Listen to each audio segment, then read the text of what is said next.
Bonjour à tous mes chers amis, merci de me retrouver dans cette nouvelle vidéo où je propose de réaliser une petite guidance de la pleine lune du mardi 16 juillet 2019 qui sera à son apogée à 23h39. Pour ceux qui l'avaient vu hier, j'avais déjà posté une première vidéo, mais en fait qui ne me plaisait absolument pas. C'était fin de journée, j'étais assez fatigué. En plus, j'ai une date très importante pour moi qui va changer beaucoup de choses, qui est ce lundi 15 juillet. Et je me suis rendu compte en fait en visualisant la vidéo que j'avais fait une fixette sur le lundi 15 juillet. Du coup, je vous ai dit que la pleine lune était le lundi 15 juillet et en plus de ça j'ai rajouté 2015, donc pour vous dire que le 15 c'est vraiment une date qui est très importante et qui est vraiment dans ma tête et j'arrive pas à me défaire. Donc voyant ça, je me suis dit non, franchement ça me plaît pas du tout, ça fait pas pro, ça fait rien du tout, en plus ça va juste fausser les choses, donc tant pis, je laisse passer la nuit, une bonne nuit de sommeil fera du bien et on verra demain matin quand je serai frais. Donc nous sommes le lendemain matin, je suis bien frais, puisque j'ai relativement bien dormi, et je propose donc cette guidance.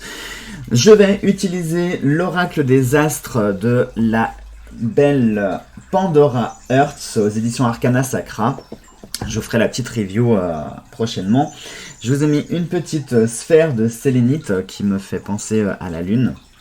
Alors, cette lune, donc, qui sera le mardi 16 juillet 2019, qui sera à son apogée à 23h39 précisément, et elle sera en signe du Capricorne.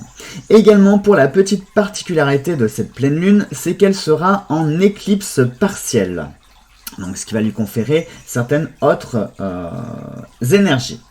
Allez, je vous ai préparé une petite note, comme ça changera du côté un petit peu à l'arrache. On va se faire un truc un petit peu pro, histoire que tous ceux qui soient calés en astrologie ne me tombent pas dessus, comme j'ai pu avoir un ou deux commentaires hier soir.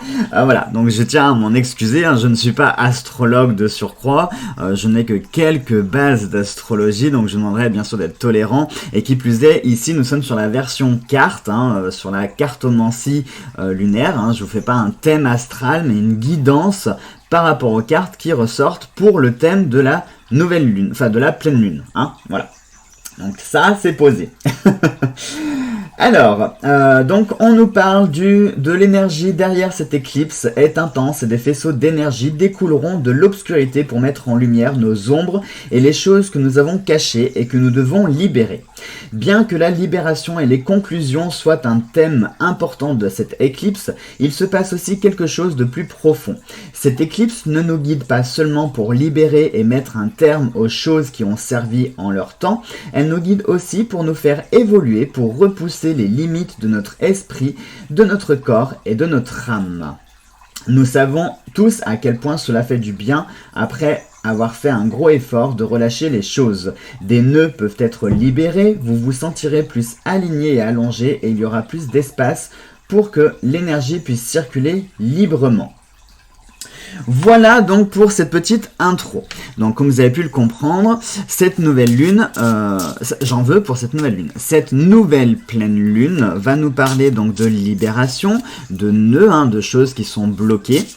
Donc on va voir avec l'oracle des astres s'il y a un ou deux domaines sur lesquels nous devrions plancher un petit peu plus, que nous devrions travailler pour voir à quel niveau on peut être libéré et qu'est-ce que cette pleine lune va pouvoir nous apporter.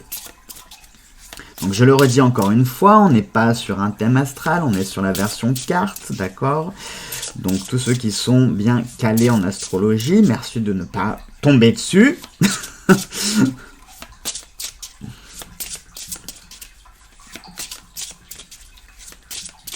Allez, et on y va, on va se faire déjà une coupe, hop.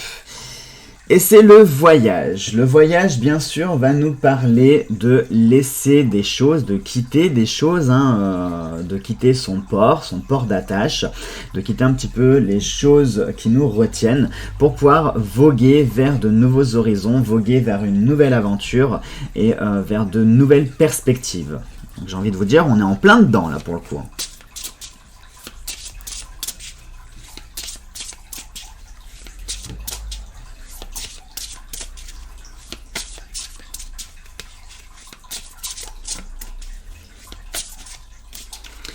Hop, allez, on va se faire comme ceci et on va se prendre 3 cartes.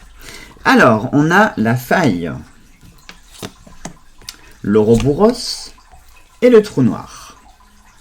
Alors vous voyez là pour le coup on est vraiment totalement dans les énergies de cette pleine lune, puisqu'on nous parle de failles, donc les failles en plus sur la lune, donc ça veut dire que nous avons en nous des choses qui sont cachées aussi, puisque la faille peut cacher quelque chose. Peut-être qu'il y a quelque chose à l'intérieur de cette lune qui est prêt comme ça à jaillir, qui est prêt à exploser, et qui commence à prendre tellement d'ampleur qu'elle fait craquer toute la surface de la lune, et à force ça crée des failles par où cette énergie va pouvoir sortir. Mais les failles, ce sont aussi les blessures, ce sont aussi des choses, ça peut être des stigmates, donc si on parle de blocage, de tout ce qui est blocage, tout ce qui est complexe, les blessures, les souvenirs, etc., tout ceci sont des attaches, sont des stigmates qui viennent se graver dans notre cœur, dans notre corps et dans notre âme.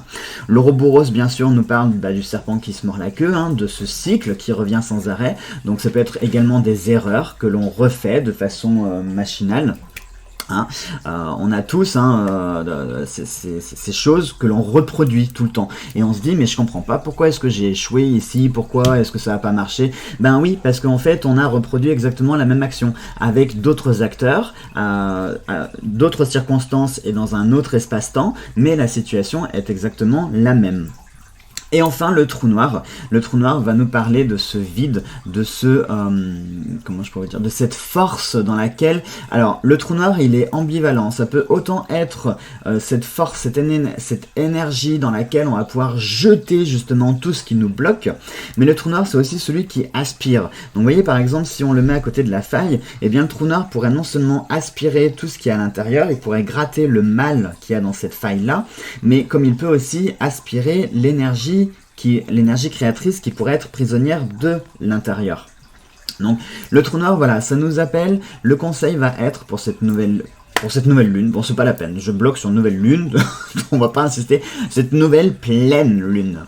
Pour cette nouvelle pleine lune, on va nous parler, voilà, d'aspirer tout ce qui est négatif, de laisser jaillir aussi tout ce qui est négatif, et de se laisser un petit peu, d'éviter de retomber dans nos nouveaux schémas, dans les cycles que l'on perpétue, pardon.